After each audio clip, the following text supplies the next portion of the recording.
So almost daily, every couple of days, I write a new newsletter on LinkedIn.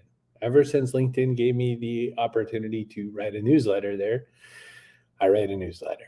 So I thought it'd be kind of fun if you felt like hanging out with me today, that I would show you, kind of walk you through my process on how I write a newsletter on LinkedIn and kind of where do my thoughts come from? How does it work? How do I make those cool graphics? Which has changed a little because the thing I was using shut down.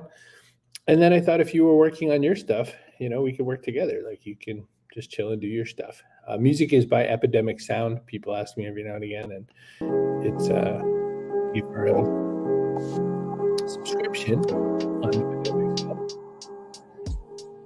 There we go. So yeah, so I thought I'd walk you through what's the process like and how do I do what I do and all that sort of stuff. So first, I'm just gonna crack open LinkedIn, clear my brain, see what's going on. Perfect, good. All right, so let's see. Let me share this screen for you. Present your screen. Okay. With the audio. Yeah, sure. Okay, so this is LinkedIn. In LinkedIn, when you go to write a new post, up at the far right side of it, you can sometimes be given the power to write a newsletter. I forget what I had to do to it. Professor Nez was the guy who turned me on to the process. So I got them to approve writing a newsletter. When you look at it, it looks sort of like any old blog. But right before I do the newsletter, I usually make a graphic to go with it. And before I even have the graphic, I think, what's the idea? I've been using a service called Pixlr, Pixlr. They don't pay me to talk to you about this. In fact, I pay them because I bought their AI image generator. So I'll tell you what I do. My prompt to get that sort of look that you've seen if you subscribe to my newsletter on LinkedIn, which I hope you do. My prompt often looks like this. So let's see. Robot accepting an award, a trophy.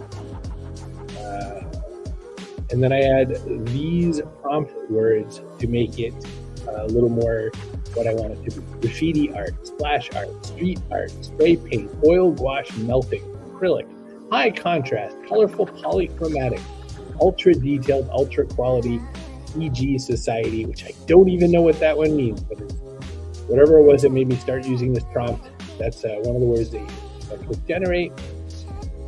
We'll get up to 4 at a time, just like almost every service that lets you generate AI art. And it usually doesn't take all that long. You get 1,000 for $7.99 US. You get about 1,000 tokens every month. And what I was waiting to see, none of these are holding up a trophy. Robot holding up a big trophy. I was curious if my coins would spill over to the next month. So I thought I got 1,000 every month. It tops it to 1,000 any month. So sneaky.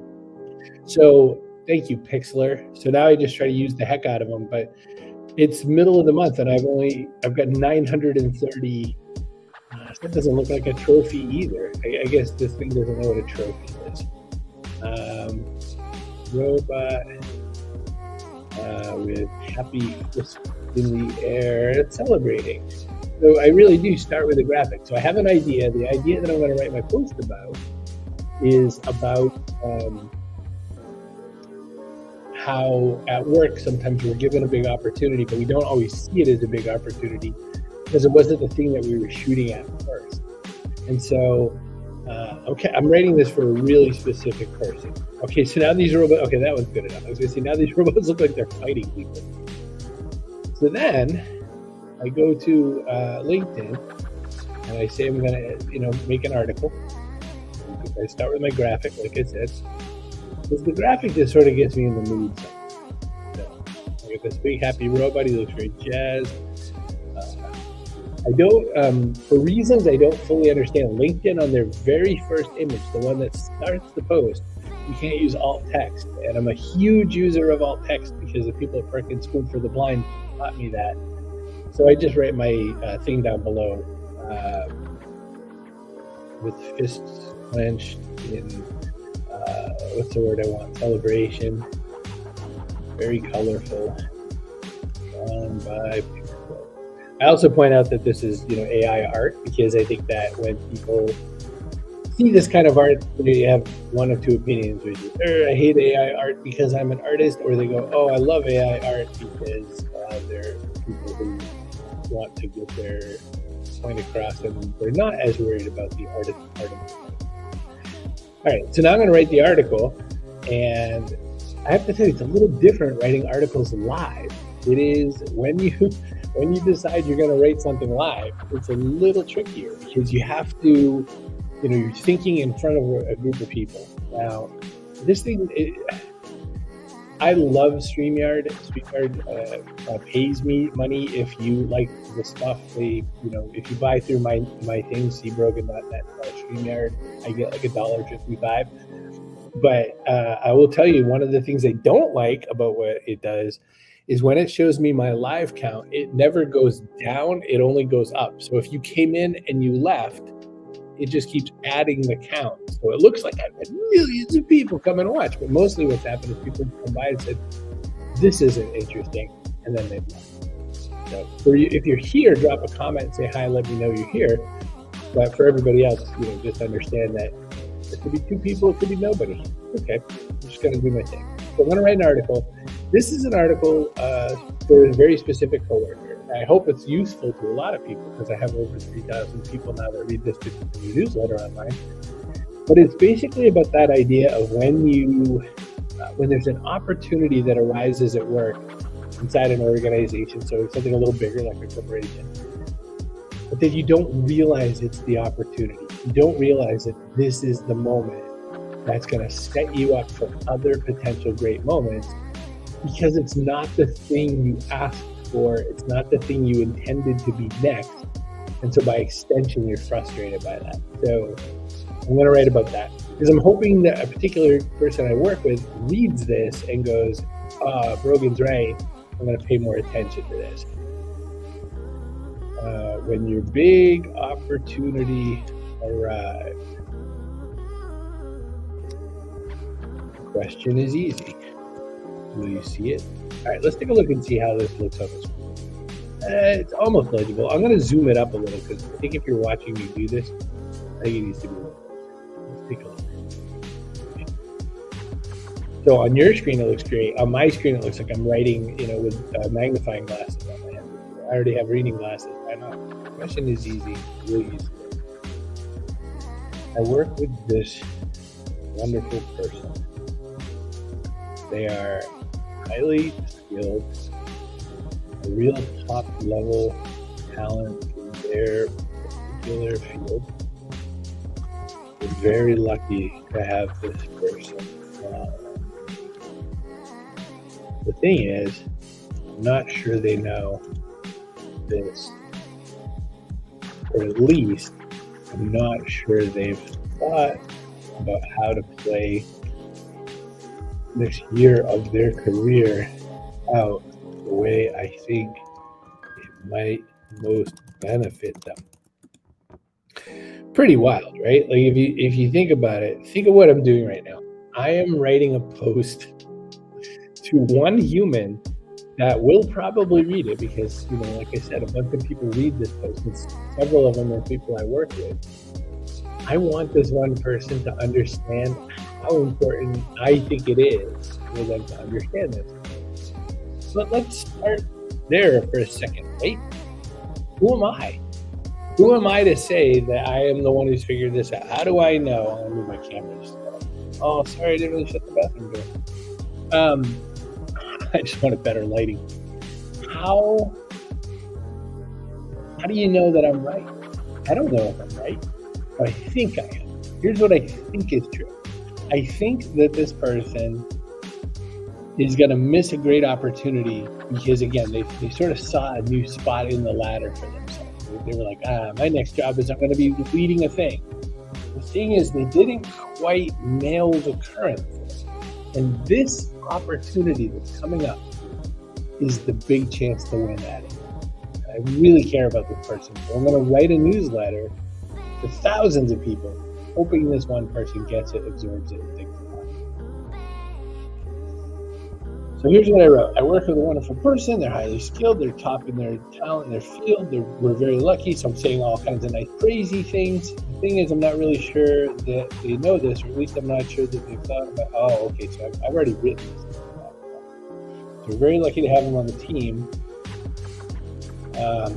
And they are about to be given the absolute best opportunity to show this off in a way that benefits the company and them in the process. This will be a powerful springboard. The thing is, okay, I'm going to split this paragraph just because, not that it needs to be, but because I think it's visually just a little too much on the screen. And when you look at that, that's a lot of words. Again, say hi in the comments if you're here with me. We're just chilling. Use the music up too. What's the one thing? Another thing StreamYard does, I think it only samples about 30 seconds of the song. So I've got so much of this song. Like, these are all like 3 to 5 minutes each, but I think we're only getting 30 seconds. I'll have to find that out. All right. Thing is, I'm not sure that they know this, or at least I'm not sure that they've thought about how to play the next year of their career out the way I think it might most benefit them.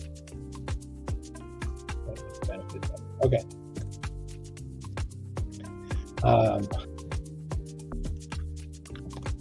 Show, don't tell. So that'll be my next subheading. Oh, shoot. I'm going to zoom up here.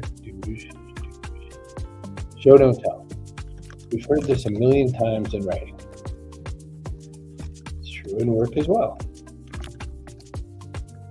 It's one thing to say good at something.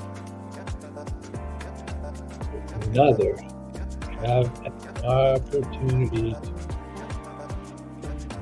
demonstrate it in a way that many people will see and recognize true value and experience an opportunity.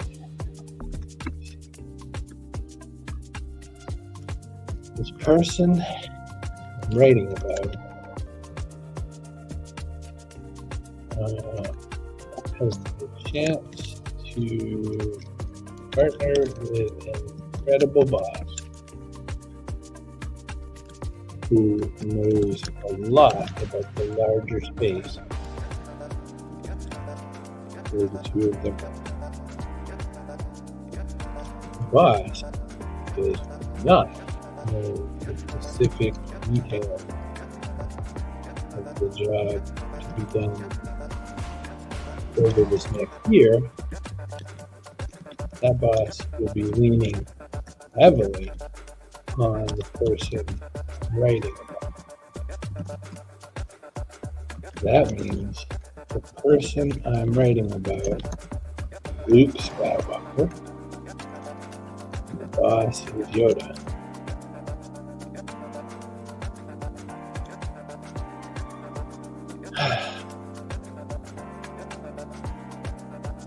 Exciting. Right here.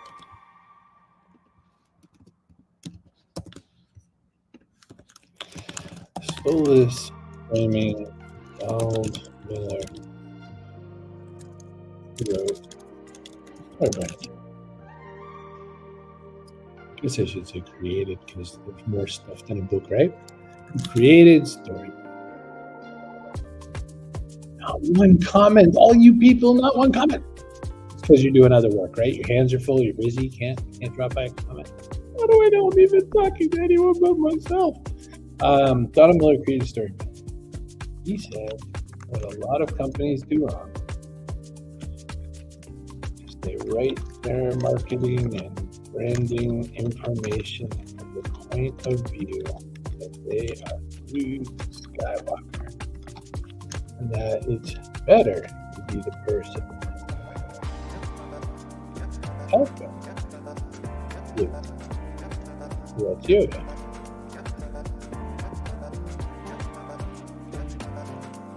Leadership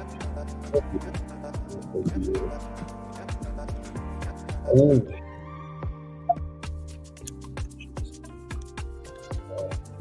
succeed in business, to be a Yoda, to grow team of leaders. And right after it, we do is to grow a bunch of Yodas them work with the loops.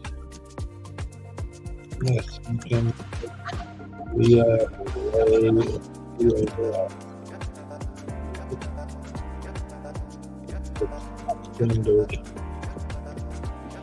Okay.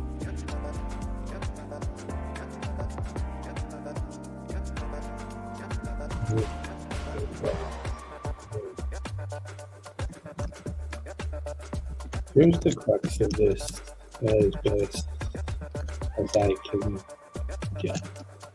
You gotta remember, it's not like this guy told me to agree with him.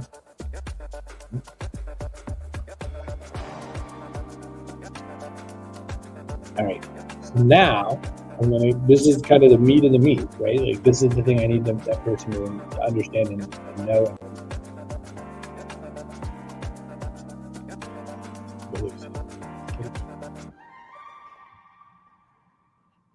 Oh, thanks, son.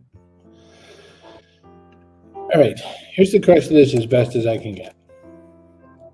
Person who has a great opportunity in front of them isn't seeing it this way. They want the praise and rank and the glory of being a boss. This is a guess.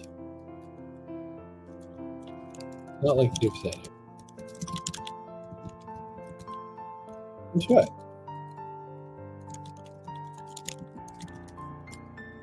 Would make a swell boss. But from the point of view of the last year or so, that's not what we've seen.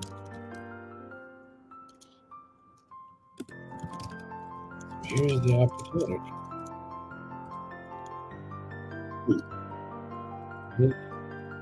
Very young, so very successful, which will make our company so very successful, which will make people say very many nice things about this Luke. Luke gets the medal at the end of Star Wars. Luke gets the what was it called? The feast at the end of Return of the Jedi. At that point, Yoda's dead. They're a nightling. They just get to nod sagely alongside Sir Alec Guinness. Luke's the one who created the trilogy, right?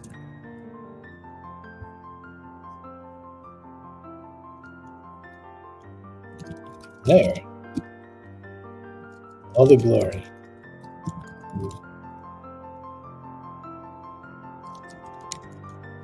Luke did with the help of Yoda became Master Luke. And I'm starting to think maybe I should turn this whole thing into Star Wars, but too on the nose, right?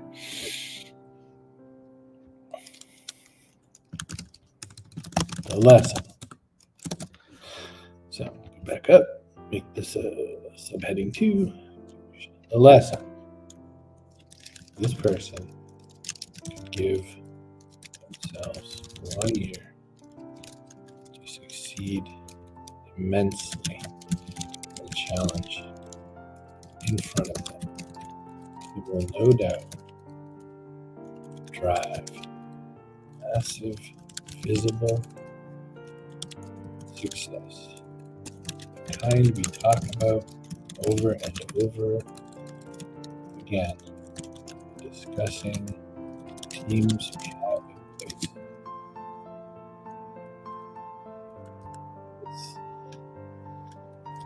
Luke and Yoda really bring a whole lot of success.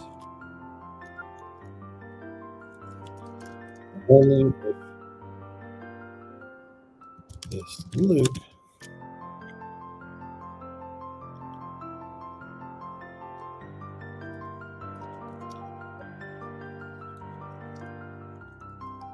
Musa Empire. Did Luke stay on? How do you spell Dagobah? D-A-G-O-B-A? D-A-G-O-B-A-H. D-A-G-O-B-A-H. Luke. Why? Luke. Stay the course. Really hope so. Have you had this moment in your life? Have you had the chance to be the Luke? Did you do it?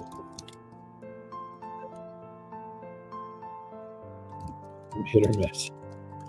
Sometimes I recognize those opportunities. Other times I didn't have a Chris Brogan out there writing thinly veiled advice to class.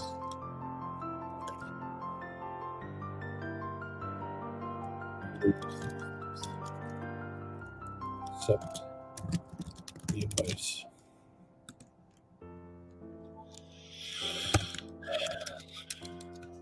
Lightsaber noises.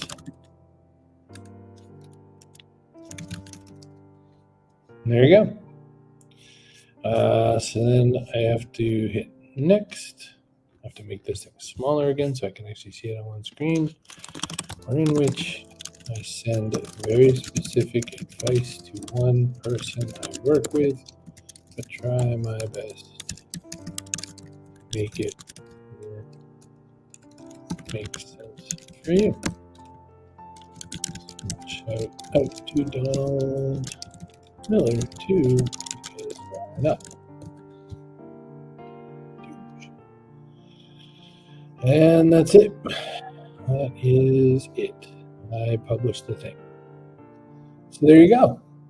That was it. That's me writing a post. So how it goes to the people that subscribe. There are now 3,370. That's fun. 3,377 subscribers to the newsletter. So that's kind of fun.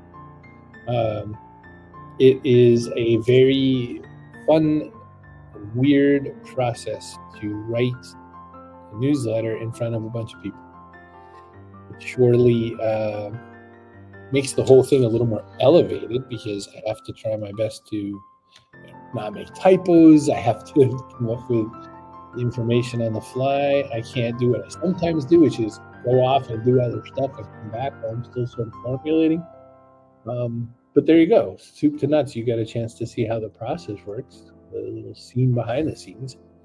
And who knows? Maybe you're just hanging out with me. A lot of people have come and gone from this stream. It's good to see that. Good to see people hanging out. Let's see. Maybe I can set up a little bit. Do some writing, maybe? I don't think I finished my journal. So, usually what I do with my journal, by the way, I write about 2/3 of it in the earlier part of the day, and then I write the rest of it as the day goes on. So right now I have 1/4 of it written. And that was because I was outdoors. I went out for a little walk. I went to a little coffee shop. I bought a coffee, and then I was listening to an audiobook called How to Invest by David Rubenstein. Carlisle. I don't know if it's Rubenstein or Rubenstein. I think it's Rubenstein. He runs the Carlisle group, and he's done all these interviews with all kinds of successful investors over the years. Who's who of investors. And I don't know the first thing about investing, and especially in the sort of larger corporate world and like institutional investors, they call them, and all that sort of stuff. I don't know any of that. So I've been trying to learn more. I've been trying to understand thought processes and mindsets. I've been trying to understand things like, how do private equity firms decide what they decide, and how do you read financial statements and understand a balance sheet? How do you quiz and query a business during a merger and acquisition? And then, like, where do I fit into it all? Like, what can I or can't I do to help the larger process, right? Because I'll tell you who I'm not at the table. I'm not the investor at the table. I don't know half of anything about money. But what happens sort of after something happens like that? Like, I mean, our company, for instance, acquired a whole bunch of organizations. There's two ways that people can come in and do some help. One is to sort of throw analytics on a bunch of stuff and start to understand what's going on in the larger organization, get the shape of things. And then what you can do also, is this too loud, by the way? I think it's a tiny bit too loud. Get down to there. Hope that's better. So once you kind of acquire a company, or you're working with a company, trying to bring a company around to sort of better execution, you can throw some analytics on everything. And then the other is just really understanding people and people process, so that you might find where there's people who aren't the right fit. There's maybe people who could use some sort of a change or shift in their processing. I recently made a change in work, and one of the things that was kind of interesting about it was suddenly I had a bunch of people submitting some of their expense reports to me for smallish kind of purchases, and I was thinking, I have to preface this. I'm not thinking this like I'm somebody important. I'm thinking it like, man, this is a real choose, on the time.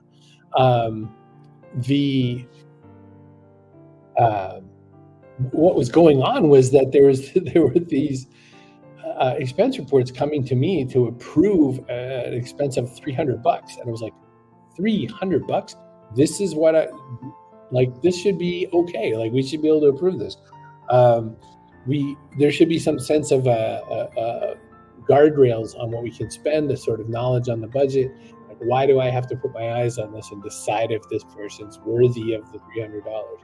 So processes, people stuff, but also there's some analytics to it. So I was reading about how private equity companies look at that.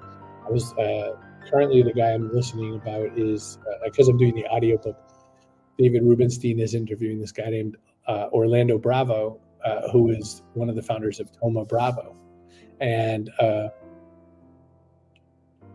kind of learning how private equity buyouts changed from the 80s to more recent for the better. And I'm also, though, in the process trying to understand where you could be additive to a process. Like, what can you do to add? So it's been fun. I like learning new things all the time. I think curiosity is important. I think kind of experimenting and experiencing new stuff, really twisting my brain hard. It's one of the 3 words I have for the year. So fusion. The focus is it. Come on, device. Ugh, see me? Okay. Fusion. So that's one of my 3 words for the year. So fusion in my mind is, how do I take an idea that I learned in one space, move it to another space? What are the benefits of learning some stuff and kind of gluing it and moving it around? So that's what I'm learning of these folks. So someone's asking me.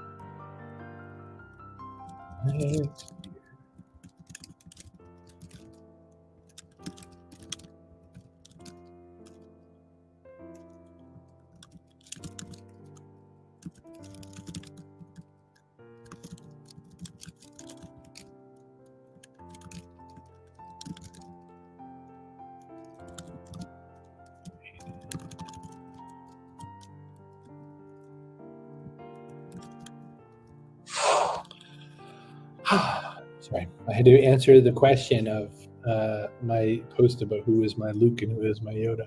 So anyway, so I was just talking about that book, How to Invest. I mean, I'm not going to go be some institutional investor, but I've learned so many things out of the book. I've learned how, these people think. I've learned a little bit about how some of them try to be very additive to the world and change processes that make things a lot better.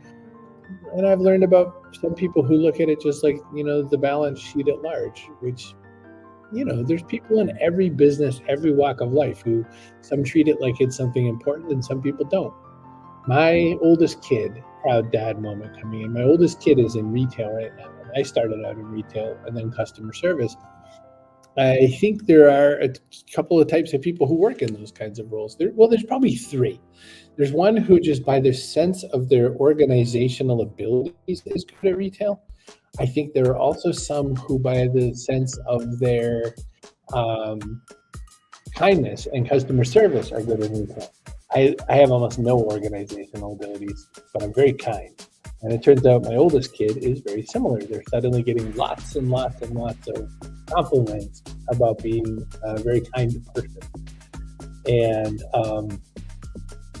it's just funny to me that there's good people in retail and there's not good people in retail. I'm going to give the credit to my oldest kid that they're good at retail. I think there's good and bad in every business. And I think that I just read this article today. This was really trashing venture capital and private equity. And I was like, you know what? There are some not good firms in those worlds. And maybe we hear a lot about the bad ones too. And maybe that there's some, but this person's opinion was that it's very just institutionally bad. And I couldn't get on with that. I couldn't agree because I was thinking, I've had great experiences. We work with two different private equity firms through AppFire. Great. I have great experiences. I mean, we have our moments, but we have so much stuff to learn, so much value to pick up. And so is any industry great? Is that, are there industries that sort of could use some changes? I mean, absolutely. I think there needs to be so much more diversification of people in industries of this nature. I think there needs to be a lot more attention to ESG kind of things, paying attention to what goes into certain investments. But I just don't think it's a world where there's just a lot of grumpy people. And so I think that there's a chance to make good people happen. There's a chance to make not so good things happen. It's where we aim, right? Yes, there are bad things. Okay, perfect. Now what? Let's move on to what else can we do? And when I'm reading this book, How to Invest, I'm hopefully Rubenstein is giving me like the best people to pay attention to. I've already reached out to 2 or 3 of them to try to drag them onto the backpack channel. Who knows if they'll say yes? They have no reason to say yes. Well, why not? So anyway, I'm going to dig into my journals. Anyone want to journal with me?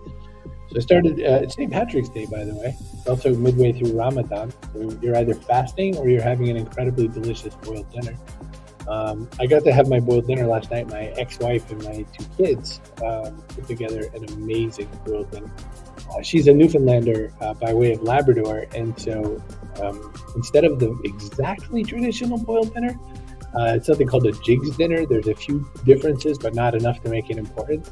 Plenty of boiled vegetables, corned beef, and all that sort of a thing. So you're either of that world where that is delicious, or you're like, well, that sounds gross. But we used to have it almost every Sunday. In fact, after I get done this stream, which might be sooner than later, I think I'll call my pop and my mom and just tell them that I had that great experience. So I wrote about that in my journal because why wouldn't I write about how happy my belly was with St. Paddy's Day food? This is a holiday as a person who's about 50% Irish, Brogan on one side, McKinney on the other side. I don't go celebrate out in public. I don't wear green. I just enjoy the holiday for, kind of making me think that little bit about my Irish roots. But it's also like one of those holidays like New Year's where it's kind of tricky because a lot of amateur beverage consumers are out there. And I don't want to accidentally bump into somebody who is, having their celebratory moments and now behind the wheel. So stay low on this day, especially as the day progresses. It's about lunchtime over here, but as the day goes on, I will sink beneath the surface. So on my journal today, one of the things I left myself as a note from yesterday, well, I have all kinds of notes from what I was studying. One of them was to say, I watched this video by this person, Monica Parker, on Big Think. You watch Big Think on YouTube? And she was saying, instead of happiness, we should stop chasing happiness. And instead we should follow wonder, like exploring the sensations of wonder. Half of her reasoning felt sound to me. The other half I wasn't super in love with, which I'm not anti Monica Parker. I don't even know the person. I think I'm having a little hitch on the word wonder. I'm not the right word in my head for me. She said, though, and I agree with this, if you chase too much happiness, there's such a thing as toxic happiness. There's a thing about like trying to be happy at all costs. I can see that. I can understand where that could be a problem for people. I just don't know that wonder is the thing that I want to replace it with. There's a guy, Jeffrey, who wrote a book about wonder, who's sort of in my circle as well, and I get it. I understand what he's looking at.